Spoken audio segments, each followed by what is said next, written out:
Good morning students, Shri Saraswat વિદ્યાલયની અંદર આપ સૌનું હાર્દિક સ્વાગત છે. હું છું કુલદીપ ટંડેલ અને આપણે ફિઝિક્સ સબ્જેક્ટનો અભ્યાસ કરી રહ્યા છીએ. તો ચેપ્ટર નંબર 9ના MCQ આપણે સોલ્વ કરીએ. ક્વેશ્ચન નંબર 1 સોલ્વ કરીએ. બહિર્ગોળ લેન્સ માટે જ્યારે વસ્તુની ઊંચાઈ પ્રતિબિંબ ઊંચાઈ કરતાં 3 ગણી હોય, એટલે વસ્તુની ઊંચાઈ પ્રતિબિંબની ઊંચાઈ કરતાં 2 ગણી હોય, તો આના પરથી 1/2 બરાબર HI/HO થશે. પ્રતિબિંબની ઊંચાઈ ભાગ્યા વસ્તુની ઊંચાઈને કહેવાય મોટવણી, એટલે મોટવણીનું મૂલ્ય આવ્યું 1/2. હવે જ્યારે બહિર્ગોળ લેન્સ વાપરીએ ત્યારે હંમેશા વસ્તુ સીધી હોય તો પ્રતિબિંબ ઊંધું મળશે. જો પ્રતિબિંબ ઉલટું મળતું હોય તો મોટવણીને ઋણ લેવામાં આવે છે, એટલે આ થશે -1/2. મોટવણીનું બીજું સૂત્ર છે V/U, એના બરાબર -1/2. તો આના ઉપરથી 1/V બરાબર શું થશે? -2/U થશે. શું થશે? -2/U. શું પૂછ્યું છે? તો વસ્તુ અંતર ખાલી જગ્યા જેટલું થશે. લેન્સ માટે સૂત્ર વાપરીએ -1/U + 1/V = 1/F. -1/U V બરાબર મૂકીએ -2/U = 1/F. તો આ થશે -3/U = 1/F. તો U બરાબર શું થશે? -3F. એટલે એનું મૂલ્ય લખો તો તમારો જવાબ આવશે 3F. માઇનસ બતાવે કે લેન્સ માટે વસ્તુ આ તરફ છે, એટલે આપાત કિરણની વિરુદ્ધ દિશામાં માપન થયું છે, બરાબર. એટલે 3F આપણો જવાબ આવશે. Question number 2. ખાલી જગ્યા અરીસા માટે પ્રતિબિંબની ઊંચાઈ એ હંમેશા વસ્તુની ઊંચાઈ કરતાં ખાલી જગ્યા ઓછી હોય છે. તો બે ઓપ્શન છે, બહિર્ગોળ અને અંતર્ગોળ. તો અંતર્ગોળ માટે વિચારીએ તો અંતર્ગોળ માટે જ્યારે તમે C થી દૂર વસ્તુ મૂકો ત્યારે પ્રતિબિંબ એ વસ્તુ કરતાં નાનું મળે. જ્યારે એ C પર આવે ત્યારે વસ્તુ જેટલું થાય પ્રતિબિંબ, અને તમે Cની નજીક વસ્તુને લઈ જાઓ તો પ્રતિબિંબ મોટું થાય. એટલે આની અંદર પ્રતિબિંબ એ વસ્તુ કરતાં મોટું અને વસ્તુ કરતાં નાનું બંને રીતે મળે છે. પરંતુ બહિર્ગોળ લેન્સની વાત કરીએ તો એમાં બે જ કિસ્સા આવશે. બહિર્ગોળ અરીસાની વાત કરીએ તો જ્યારે વસ્તુ અનંત અંતરે હોય ત્યારે પ્રતિબિંબ બિંદુવત મળશે F આગળ, અને જ્યારે તે P અને F વચ્ચે હશે તે સમયે એનું જે પ્રતિબિંબ છે એ આપણને વસ્તુ કરતાં મોટું મળશે. અને કઈ તરફ મળશે? પાછળ તરફ. બહિર્ગોળ લેન્સનો કિસ્સો વિચારીએ તો એક અનંત અંતરવાળો કિસ્સો, અને બીજો કિસ્સો વિચારીએ તો ધારો કે વસ્તુને આપણે અનંત અંતર અને P વચ્ચે ક્યાંક રાખી છે. તો પહેલું કિરણ લઈ જઈએ આમ, જે પસાર થશે Fમાંથી. બીજું કિરણ લઈ જઈએ એવું કે જે Fમાંથી પસાર થતું હોય અથવા તો Cમાંથી પસાર થતું હોય,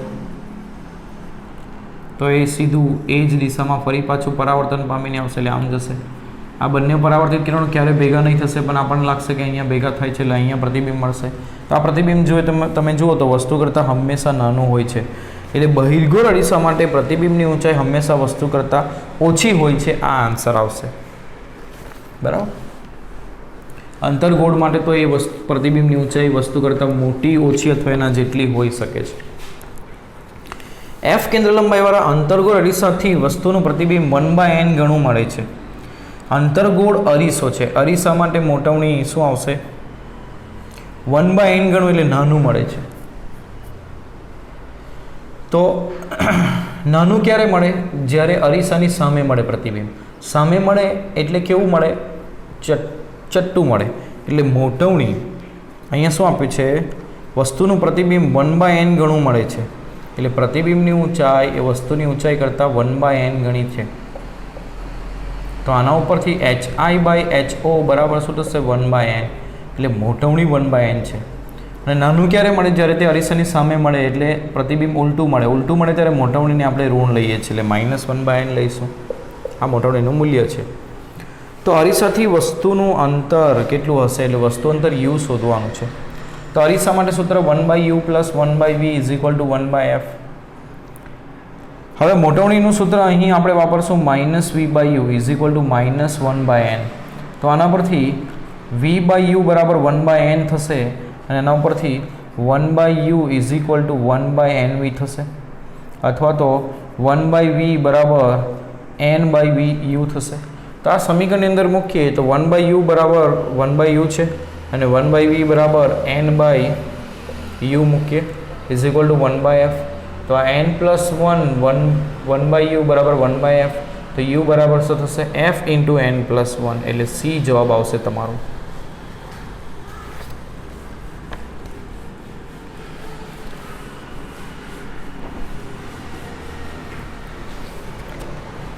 ક્વેશ્ચન નંબર 4. કોઈ એક માધ્યમમાં પ્રકાશનો વેગ આપ્યો છે તો માધ્યમનો વક્રીભવનાંક. માધ્યમના વક્રીભવનાંકનું સૂત્ર છે c/v. તો શૂન્યાવકાશમાં પ્રકાશનો વેગ 3 × 10⁸ અને માધ્યમમાં 2 × 10⁸. તો જવાબ આવશે 3/2 એટલે 1.5. પ્રકાશનું કિરણ હવામાંથી કાચમાં દાખલ થાય ત્યારે તરંગ લંબાઈ. યાદ રાખજો, જ્યારે માધ્યમ બદલાય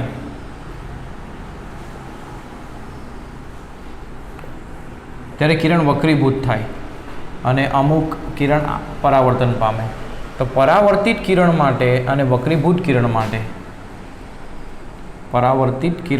અને વક્રીભૂત કિરણ માટે આટલી બાબતો ધ્યાન રાખશો કે આવૃત્તિ એ આપાત જેટલી જ હોય, તરંગ લંબાઈ એ આપાત પ્રકાશ જેટલી જ હોય, બરાબર. જ્યારે વક્રીભૂત કિરણ માટે આવૃત્તિ એટલી જ હોય અને અહીંયા ઝડપ પણ આપાત પ્રકાશ જેટલી જ હોય, કારણ કે માધ્યમ એ જ રહે છે પરાવર્તિત કિરણ માટે. ત્યારે વક્રીભૂત માટે માધ્યમ બદલાય છે. તો માધ્યમ બદલાય ત્યારે તરંગ લંબાઈ એ λ/n બને છે. આપાત પ્રકાશની તરંગ લંબાઈ ભાગ્યા n બને છે. અને n આપણે બીજા માધ્યમનો પહેલા સાપેક્ષે વક્રીભવનાંક લઈશું. અને ઝડપ એ પણ પહેલા માધ્યમમાં ઝડપ ભાગ્યા n મળશે.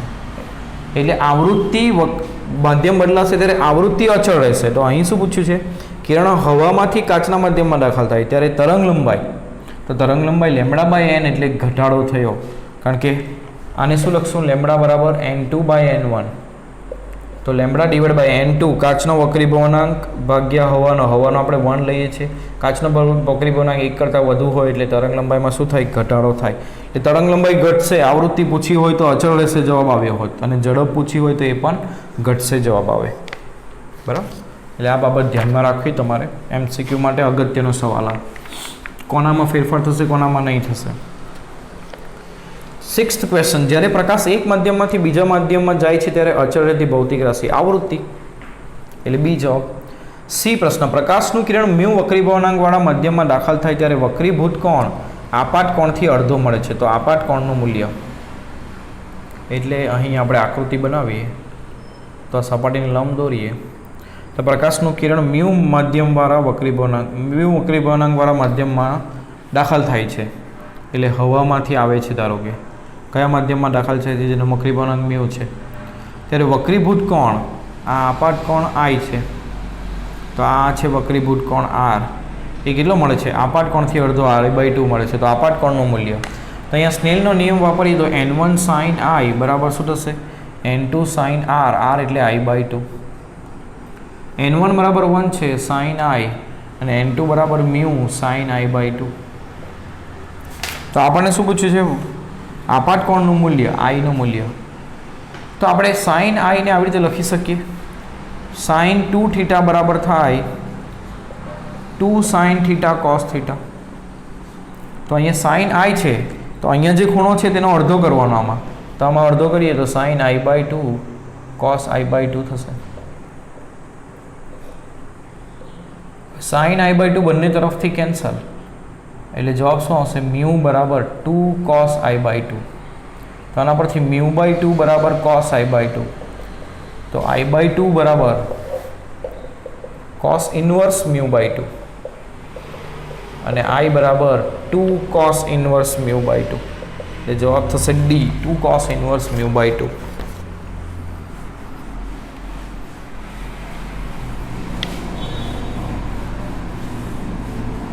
નેક્સ્ટ પ્રશ્ન.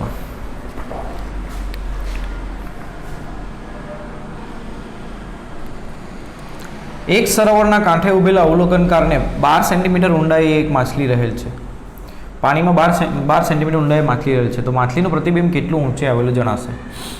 પ્રતિબિંબની આભાસી ઊંચાઈ એ શોધવાની છે. કેટલું ઊંચે આવેલું જણાશે, ક્યાં દેખાય એ શોધીએ. આભાસી ઊંડાઈ એટલે માછલી જ્યારે અંદર હશે આટલી ઊંડાઈએ, HO જેટલી ઊંડાઈએ, વાસ્તવિક ઊંડાઈ, ત્યારે એને દેખાશે અમુક ઓછી ઊંડાઈએ. તો કેટલું ઉપર આવેલું જણાશે, આ શોધવાનું છે. તો ખરી ઊંડાઈ એની કેટલી છે 12 સેન્ટીમીટર. તો HI શોધીએ, HI/HO સૂત્ર શું લખાય? n અવલોકનકાર. અવલોકનકાર ક્યાં છે? દરિયાકાંઠે, એટલે હવા હવાનું માધ્યમ છે, એટલે n1 બરાબર 1. અને માછલી પાણીમાં છે એટલે પાણીનો વક્રીભવનાંક 4/3 વાપરશું. તો અવલોકનકારનો વક્રીભવનાંક 1 અને વસ્તુનો વક્રીભવનાંક 4/3, તો આ શું છે 3/4. તો HI બરાબર આવ્યું 3/4 ઇન્ટુ HO. કેટલી ઊંચી આવેલી જણાશે એવું પૂછ્યું છે. તો ડેલ્ટા H શોધીએ તો HO માઇનસ HI થશે. કેટલી ઊંચી આવેલી? તો HO માઇનસ 3/4 HO. તો 1 માઇનસ 3/4 એટલે 4 માઇનસ 3 એટલે 1, 1/4, 1/4 HO. તો HO 12 સેન્ટીમીટર ભાગ્યા 4 એટલે 3 સેન્ટીમીટર ઊંચી આવેલી દેખાશે. ક્યાં દેખાશે એવું પૂછ્યું હોય તો આ HI શોધવાનું છે. તો 3/4 ગુણ્યા 12 એટલે 9 સેન્ટીમીટર આવ્યો હોય. પણ કેટલી ઊંચી આવી? તો કેટલી ઊંચી આવી એટલે આ, એટલે HO માઇનસ HI. એટલે આપણે શોધવાનું છે કેટલી ઊંચી આવી તે, કેટલી શિફ્ટ થઈ તે. તો 3 સેન્ટીમીટર જવાબ આવશે.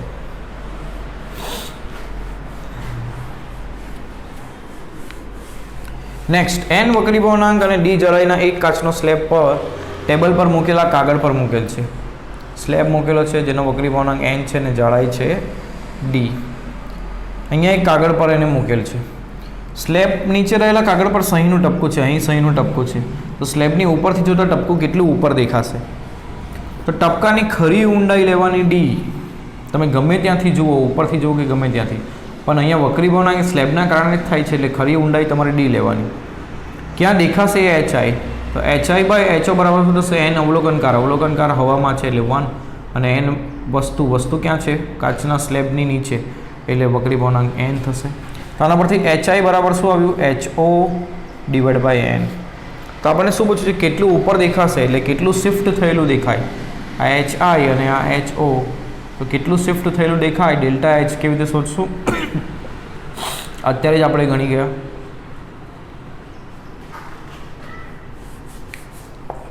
આ સ્લેબ છે, અહીંયા ટપકું છે, ખરી ઊંડાઈ એની HO દેખાશે તમને ઉપર આવેલું.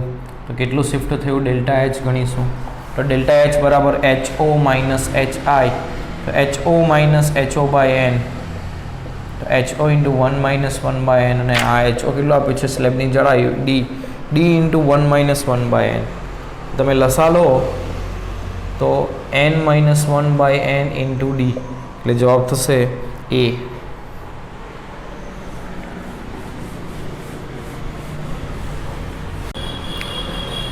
નેક્સ્ટ પ્રશ્ન કરીએ. એક તરવૈયો એક સ્વિમિંગ પુલમાં સિરોલમ દિશામાં 2 મીટર પ્રતિ સેકન્ડના વેગથી ડાઈવ મારી રહ્યો છે. સ્વિમિંગ પુલ છે એમાં ડાઈવ મારે છે. ધારો કે તે અત્યારે અહીંયા છે અને 1 સેકન્ડમાં તે અહીંયા આવશે. તો કેટલું અંતર કાપશે? એની ઝડપ છે 2 મીટર પ્રતિ સેકન્ડ, એટલે 1 સેકન્ડમાં તે 2 મીટર અંતર કાપશે. તો આ સિરોલમની નીચે પુલના તળિયે એક સ્થિર માછલી તરવૈયાને જુએ છે. એટલે અહીંથી માછલી આ તરવૈયાને જુએ છે. તો તેને કેટલા વેગથી પડતો દેખાશે? ને પાણીનો વક્રીભવનાંક છે 1.33. ચાલો હવે જુઓ, શરૂઆતમાં આ જે સ્વિમર છે એ અહીંયા આગળ છે. એ બિંદુની વાત કરીએ તો અહીંયા આગળ છે, બરાબર. એની ઊંચાઈ ધારી લઈએ h. તો એ બિંદુ માટે ગણતરી કરીએ તો માછલીને જ્યારે એ પર હતો ત્યારે ક્યાં દેખાશે એ શોધીએ. તો જ્યારે સાચી ઊંચાઈ h હતી અને આભાસી ઊંચાઈ કઈ એ કેવી રીતે શોધશો? તો ફરી પાછું HI/HO બરાબર અવલોકનકાર. હવે અવલોકનકાર માછલી છે એટલે અવલોકનકારનો વક્રીભવનાંક 1.33. સ્વિમર હવામાં છે એટલે 1. તો એને ક્યાં દેખાશે? 1.33 ઇન્ટુ HO, એટલે 1.33 ઇન્ટુ h આટલી ઊંચાઈએ દેખાશે એને, બરાબર. એટલે અહીંયા છે પણ એને દેખાશે અહીંયા આગળ, થોડું ઉપર દેખાશે A ડેશ આગળ. હવે જ્યારે તે B પર પહોંચે છે ત્યારે તે ક્યાં આવે છે? તો ખરી ઊંચાઈ એની h-2 થઈ જશે. h-2. તો માછલીને ક્યાં દેખાશે એ શોધીએ. તો HI/HO બરાબર અવલોકનકાર માછલી એટલે 1.33 ભાગ્યા સ્વિમર એટલે h1. તો 1.33 ઇન્ટુ HO. HO કેટલું છે? h-2 અહીંયા દેખાશે એટલે 1.33h માઇનસ 2.66 માછલીને અહીંયા દેખાશે. એટલે માછલીને બી બિંદુએ જ્યારે સ્વિમર હશે ત્યારે અહીંયા ક્યાંક દેખાશે બી ડેશ આગળ. એટલે જુઓ, સ્વિમરે 1 સેકન્ડમાં 2 મીટર અંતર કાપ્યું, પરંતુ માછલીને દેખાશે કે તેણે આટલું અંતર કાપ્યું. તો કાપેલું અંતર કેટલું? તો એની આભાસી ઊંચાઈ HIA અને બીની આભાસી ઊંચાઈ HIB, આ બેનો તફાવત લઈશું તો આ કાપેલું અંતર મળશે. એટલે માછલી અવલોકન કરે, માછલી દ્વારા માછલીને સ્વિમરે 1 સેકન્ડમાં કાપેલું અંતર કેટલું થશે? માછલી દ્વારા અવલોકિત, સ્વિમરે 1 સેકન્ડમાં કાપેલું અંતર કેટલું થશે? તો એની આભાસી ઊંચાઈ માઇનસ બીની આભાસી ઊંચાઈ. એની આભાસી ઊંચાઈ 1.33 h, બીની કેટલી? 1.33 h માઇનસ 2.66. તો આ માઇનસ આ પદ કેન્સલ થઈ જશે ને માઇનસ માઇનસ પ્લસ 2.66, એટલે આટલું મીટર અંતર કાપેલું દેખાશે 1 સેકન્ડમાં. એટલે સ્વિમર ખરેખર એથી બી આવે છે, પણ માછલીને દેખાશે તો એ ડેશથી બી ડેશ આવ્યો. એટલે 1 સેકન્ડમાં એણે 2 મીટર અંતર કાપ્યું, પણ માછલીને દેખાશે કે એણે કેટલું અંતર કાપ્યું? 2.66. તો 1 સેકન્ડમાં કાપેલું અંતર એની ઝડપ થશે. એટલે માછલીને દેખાશે કે તેણે 2.66 મીટર પ્રતિ સેકન્ડ ઝડપ અંતર નું ઝડપથી પડી રહ્યો છે. કોણ? સ્વિમર. અહીંયા ભૂલમાં ક્વેશ્ચનમાં મીટર પ્રતિ સેકન્ડ લખ્યું છે અને જવાબમાં સેન્ટીમીટર પ્રતિ સેકન્ડ છે, એટલે એમાં ભૂલ છે.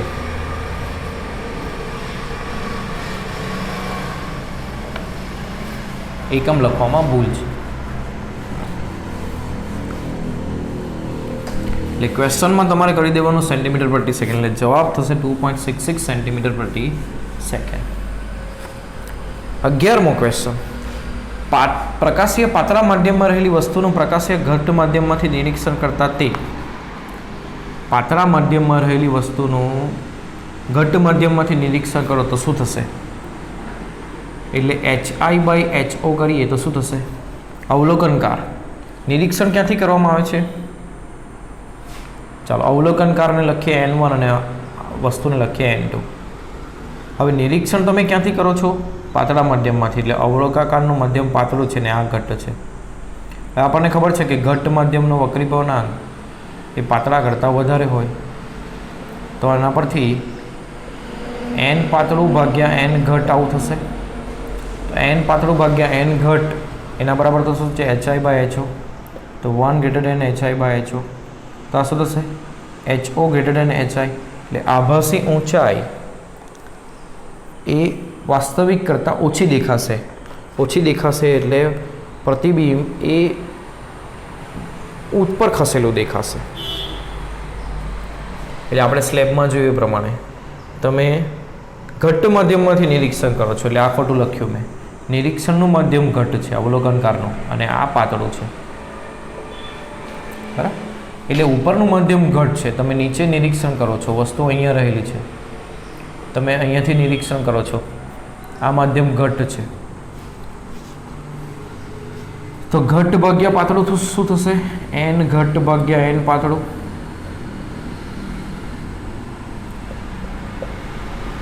આવું થશે. તો HI/HO > 1 થશે. તો HI > HO થશે. એટલે એની ઊંડાઈ જેટલી છે એના કરતાં વધારે દેખાશે, એટલે નીચે ખસેલી દેખાશે. એટલે વસ્તુ નીચે ખસેલી જણાય છે.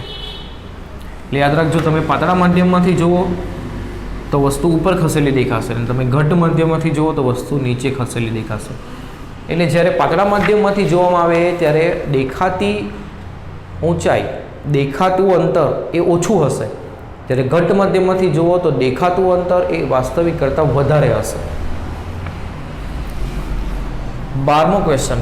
એક પ્રકાશનું કિરણ 1.6 વક્રીભવનાંકવાળા કાચના 30 મિલીમીટર જાડાઈના સ્લેબ પર 53 ડિગ્રીના ખૂણે આપાત થાય છે. એટલે આપાત કોણ I બરાબર કેટલું છે? 53 ડિગ્રી. એનો વક્રીભવનાંક સ્લેબનો કેટલો છે? 1.6. અને જાડાઈ કેટલી છે સ્લેબની? તો 30 મિલીમીટર. તો આ કિરણ જ્યારે બહાર નીકળે ત્યારે લેટરલ શિફ્ટ. લેટરલ શિફ્ટનું સૂત્ર છે lateral shift x = T sin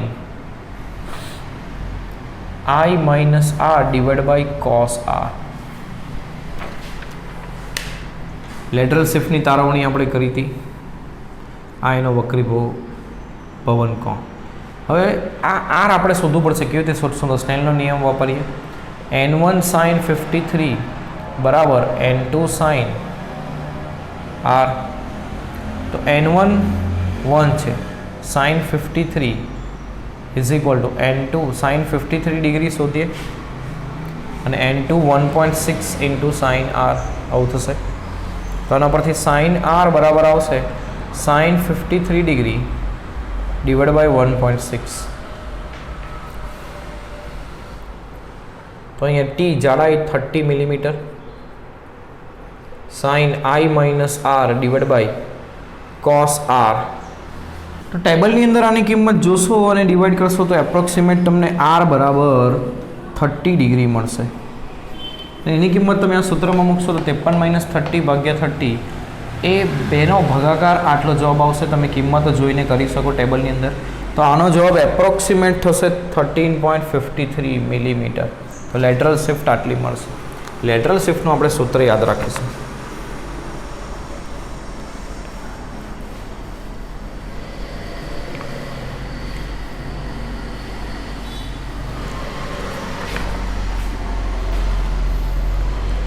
જુદા જુદા રંગના અક્ષરો પર કાચનો સ્લેબ મૂકતા ખાલી જગ્યા રંગના અક્ષરો ઓછામાં ઓછા ઊંચે આવેલા જણાશે.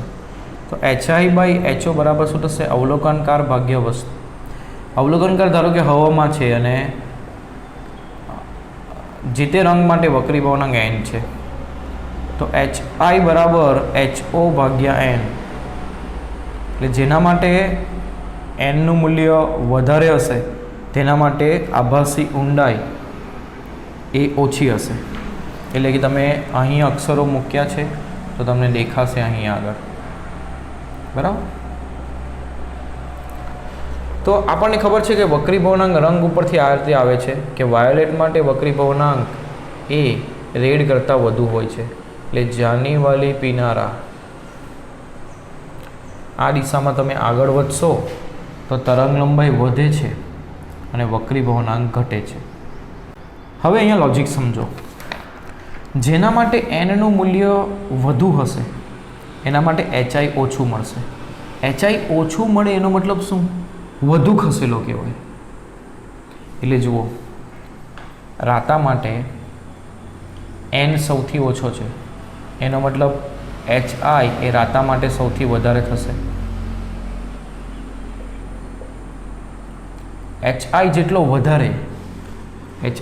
વધારે એટલું શિફ્ટિંગ ઓછું કહેવાય. કારણ કે આ શિફ્ટિંગ S એ HIના વ્યસ્ત પ્રમાણમાં કહેવાય. HI જેટલું વધારે હોય એટલું શિફ્ટિંગ ઓછું હોય. એટલે અહીંયા શિફ્ટિંગ એ વાયોલેટનું વધારે થશે. કોના કરતાં? રાતા કરતાં. એટલે કયો ઓછો ખસેલો દેખાશે? તો ઓછામાં ઓછો ઊંચાવેલો વાયોલેટ એટલે જાંબલી દેખાશે. અથવા તો તમને પૂછ્યું હોય કયો અક્ષરની આભાસી ઊંડાઈ વધુ મળશે તો રાતો. કયો ઓછો ખસેલો દેખાશે? તો જાંબલી. આ રંગ ઉપરથી વક્રીભાવનાંકનો સંબંધ યાદ રાખીશું આપણે. ક્વેશ્ચન નંબર 14 કરીએ. એક પક્ષીને પાણીમાં રહેલ માછલી 3 મીટર ઊંડાઈએ જણાય છે. એટલે આભાસી ઊંડાઈ 3 મીટર છે. માછલીની સાચી ઊંડાઈ શોધવાની છે. ચાલો, તો HI બાય HO બરાબર શું થશે? અવલોકનકાર. અવલોકનકાર કોણ છે? પક્ષી હવામાં છે. માછલી ક્યાં છે? પાણીમાં. એટલે 4/3 એટલે આ 3/4 થશે. તો આના પરથી HO બરાબર HI ઇન્ટુ 4/3. HO બરાબર HI ઇન્ટુ 4/3. HI આભાસી ઊંડાઈ 3 મીટર, 4/3 એટલે 4 મીટર એની ખરી ઊંડાઈ હશે. નીચેનામાંથી કયું પૂર્ણાંતરિક પરાવર્તન પર આધારિત નથી? તો પહેલું ઓપ્ટિકલ ફાઇબરનો સિદ્ધાંત એ પૂર્ણાંતરિક પરાવર્તન પર છે. હીરાનું ઝડકવું એ બી પૂર્ણાંતરિક પરાવર્તન પર છે. તળિયાની સાચી અને આભાસી ઊંડાઈનો તફાવત એ પૂર્ણાંતરિક પરાવર્તન ઘટના ઉપરથી નથી, એ તો વક્રીભવન ઉપરથી છે. એટલે કયું નથી પૂછ્યું છે તો સી આવશે. ઉનાળામાં જોવા મળતી મરીચિકા એ પણ પૂર્ણાંતરિક પરાવર્તન ઉપરથી છે. હીરામાં પૂર્ણાંતરિક પરાવર્તન માટે ક્રાંતિકોણ IC ક્રાંતિકોણ કેટલો છે? 24.5 ડિગ્રી. તો હીરાનો વક્રીભવનાંક, તો ICનું સૂત્ર શું આવશે? sin inverse 1/n. તો આના પરથી sin IC બરાબર શું થશે? 1/n. તો n થશે 1/sin IC.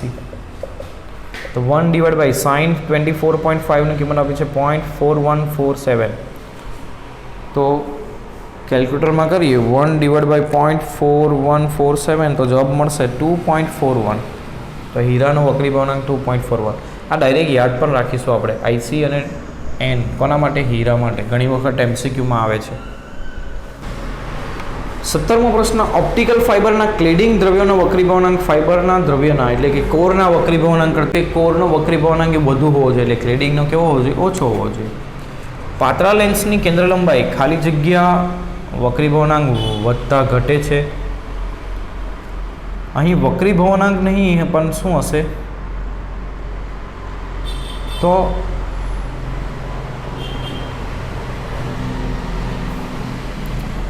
અઢારમો પ્રશ્ન, પાતળા લેન્સની કેન્દ્ર લંબાઈ. લેન્સની કેન્દ્ર લંબાઈનું સૂત્ર n-1 × 1/r1 - 1/r2. તો કેન્દ્ર લંબાઈના વ્યસ્ત પ્રમાણમાં છે, વક્રી ભવનાંકના વ્યસ્ત પ્રમાણમાં છે કેન્દ્ર લંબાઈ. તો કેન્દ્ર લંબાઈ n વધે તો આ ઘટે, એટલે વક્રી ભવનાંક વધતા કેન્દ્ર લંબાઈ ઘટે છે. આન્સર, પહેલો આન્સર. 19મો પ્રશ્ન, બહિર્ગોળ લેન્સની બંને બાજુની વક્ર ત્રિજ્યા 15 સેન્ટીમીટર, એટલે R1 R2 બંને 15 સેન્ટીમીટર છે. પણ બહિર્ગોળ લેન્સ છે એટલે આપાત કિરણ આમ જશે, એટલે આની વક્ર ત્રિજ્યા R1 પ્લસ અને આની R2 માઇનસ થશે, કારણ કે એ આમ મપાશે, એટલે આ -15 થશે. માધ્યમનો વક્રી ભવનાંક 1.5 છે એનો. તો લેન્સની હવાની સાપેક્ષે કેન્દ્ર લંબાઈ 1/f = n-1 1/r1 - 1/r2. તો n 1.5 - 1 1/15 પ્લસ 1/50, તો 2/15 થશે, એટલે 0.5 × 2/15, તો આ થશે 5 × 2/10 × 15, તો 15 × 45. આ 1/f નો જવાબ આવ્યો, તો f થશે 3 × 10/2, એટલે 30/2, એટલે કેટલા થશે? 15 સેન્ટીમીટર. અને બહિર્ગોળ છે એટલે પ્લસ 15 સેન્ટીમીટર જવાબ આવશે.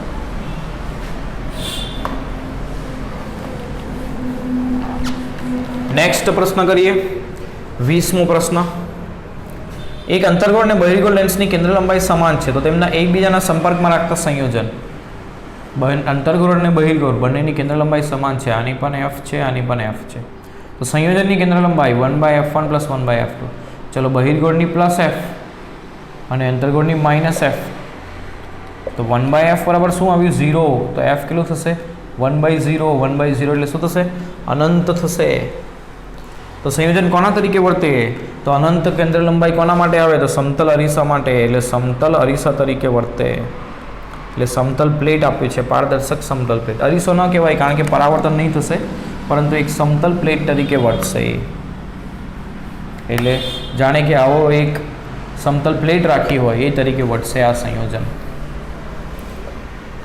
આપેલ લેન્સનો પાવર. લેન્સનો પાવર શું છે? તો લેન્સનો પાવર એ બતાવે કે આ બહિર્ગોળ લેન્સ એને કેટલું વિકેન્દ્રિત કરે છે, કેટલું કેન્દ્રિત કરે છે, અને આ અંતર્ગોળ લેન્સ કેટલું વિકેન્દ્રિત કરે છે એ બતાવે. અને પાવરનું સૂત્ર છે 1/f. તો પાવર ખાલી જગ્યા પર આધાર રાખે માત્ર લેન્સના માધ્યમ પર. f માધ્યમ પર આધાર રાખે એટલે તે પણ એના પર આધાર રાખે. લેન્સના માધ્યમના પ્રકાર અને લેન્સ જે માધ્યમમાં હોય તેના પર. એટલે લેન્સના એફનું સૂત્ર એકચ્યુઅલ શું આવે? n2 - n1/n1. આ લેન્સનો વક્રી ભવનાંક અને જ્યાં છે તેનો વક્રી ભવનાંક. એટલે લેન્સ જે માધ્યમનું બન્યું છે અને જે માધ્યમમાં એને રાખ્યો છે બંને પર આધાર રાખશે. એફ બંને પર આધાર રાખતું હોવાથી પાવર પણ બંને પર આધાર રાખશે, એટલે બી જવાબ આવશે. 1.5D અને -2.5D જેટલા પાવર ધરાવતા બે લેન્સથી બનતા સંયોજિત લેન્સનો પાવર. પાવર માટે શું આવે? સરવાળો. એક 1.5 અને બીજું -2.5, તો આ શું થશે? -1 થશે. તો -1D એનો જવાબ પાવરનો. જ્યારે પ્રિઝમમાંથી સફેદ પ્રકાશ થાય ત્યારે કયા રંગનું સૌથી ઓછું વિચલન અનુભવશે? તો પાતળા લેન્સ માટે D = A × n-1 આવે. તો ન્યૂનતમ વિચલન કોણ? વિચલન કોણ એ વક્રી ભવનાંકના સમપ્રમાણમાં છે. તો વક્રી ભવનાંક આપણે જોયો જાંબલીનો વધારે આવે કોના કરતાં? રાતાર કરતાં. એટલે રાતાનો ઓછો હોવાથી વિચલન પણ રાતાનું ઓછું થશે. એટલે જ્યારે બહાર આવશે ત્યારે રાતો રંગ ઉપર હશે અને જાંબલી રંગ નીચે હશે. એટલે જાનીવાલી પીનાર આ રીતે. એટલે વિચલન ઓછું કોનું થશે? તો કે રાતા રંગનું ઓછું થશે, કારણ કે એનો વક્રી ભવનાંક પણ ઓછો આવે છે. 24મો પ્રશ્ન. સમબાજુ ત્રિકોણની એક બાજુ પર સમબાજુ પ્રિઝમ હશે. સમબાજુ પ્રિઝમ એટલે એ પ્રિઝમ કોણ કેટલો? 60 ડિગ્રી. એક કિરણ 55 ડિગ્રી કોણે આપાત થાય છે, એટલે આપાત કોણ 55 ડિગ્રી, અને નિર્ગમન પામતો કોણ કેટલો છે? નિર્ગમન કોણ 46 ડિગ્રી. તો લઘુત્તમ વિચલન કોણ? ડીએમ. વિચલન કોણ શોધવાનું છે આમાં? લઘુત્તમ વિચલન નહીં, તો વિચલન કોણ? ડેલ્ટા. શું થશે? I plus E is equal to A plus delta સૂત્ર આવે. તો I plus E 46 plus 55 minus A 60 is equal to delta. Delta કેટલું થશે? આ -5 અને બીજે આમાંથી 5 બાદ પેલો 41 ડિગ્રી જવાબ આવશે. ઓપ્શનમાં કંઈક ભૂલ છે. 25મો પ્રશ્ન. રુથ્રી વક્રી ભવનાંકવાળા પ્રિઝમનું લઘુત્તમ વિચલન કોણ? ડીએમ. તેના પ્રિઝમ કોણ જેટલો હોય એટલે એ જેટલો હોય. તો પ્રિઝમ કોણ? એ કેટલો થશે? તો વક્રી ભવનાંકનું સૂત્ર sin a plus DM by 2 divide by sin a by 2. હવે આ બંને સરખા છે. a પ્લસ એટલે 2a બાય 2 એટલે a થશે sin a divide by sin a by 2. અત્યારે મેં તમને એક સૂત્ર કરાવ્યું કે 2 sin થીટા બરાબર શું થાય? sin 2 થીટા cos થીટા, એટલે sin 2a by 2 cos a by 2. આ રીતે તમે લખી શકો આ sin a ને. નીચે આવશે sin a by 2. sin a by 2 cancel, એટલે વક્રી ભવનાંક n બરાબર થશે 2 cos a બાય 2. વક્રી ભવનાંક કેટલો આપ્યો છે? √3 આપ્યો છે. તો √3 બાય 2 બરાબર cos a બાય 2. તો cos a બાય 2 કેટલું થશે? √3 બાય 2 ક્યારે આવે? કોસની કિંમત જ્યારે 30 ડિગ્રી હોય. એટલે આ 30 ડિગ્રી, તો એ કેટલું થશે? 60 ડિગ્રી. એટલે એનો જવાબ આવશે 60 ડિગ્રી.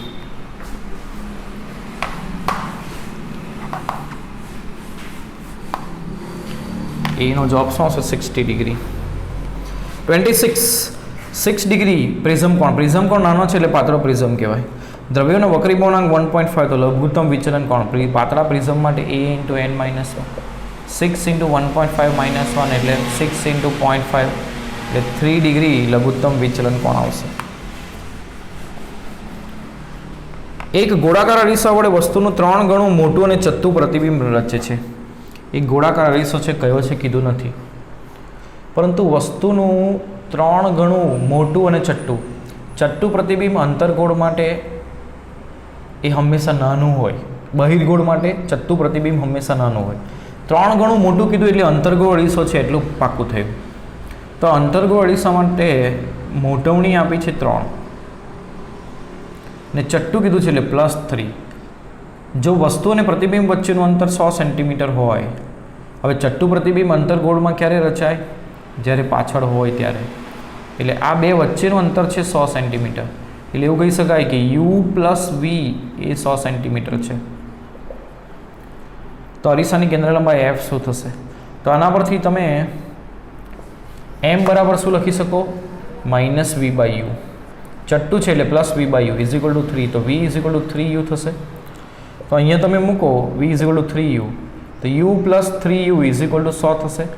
તો 4u = 100, તો u = 25 આવ્યા. u = 25 હોય તો v કેટલા થાય? 25 × 3 = 75 એટલે 75 આવ્યા. તો 1/u + 1/v = 1/f થશે. હવે વસ્તુ આ તરફ છે એટલે u ની કિંમત -25 લઈશું. v ની કિંમત પ્રતિબિંબ આ તરફ છે એટલે +75 લઈશું = 1/f. તો 75 લસા થશે અહીંયા 25 × 3 = 75 અને 1 એટલે આ થશે f વ્યસ્ત લઈ લો તો 75/2 થશે. 75/2 કરશો એટલે કેટલો જવાબ આવશે? 35 × 70 એટલે 37.5 - 37.5 સેન્ટીમીટર આ જવાબ થશે. એટલે ડી ઓપ્શન સાચો.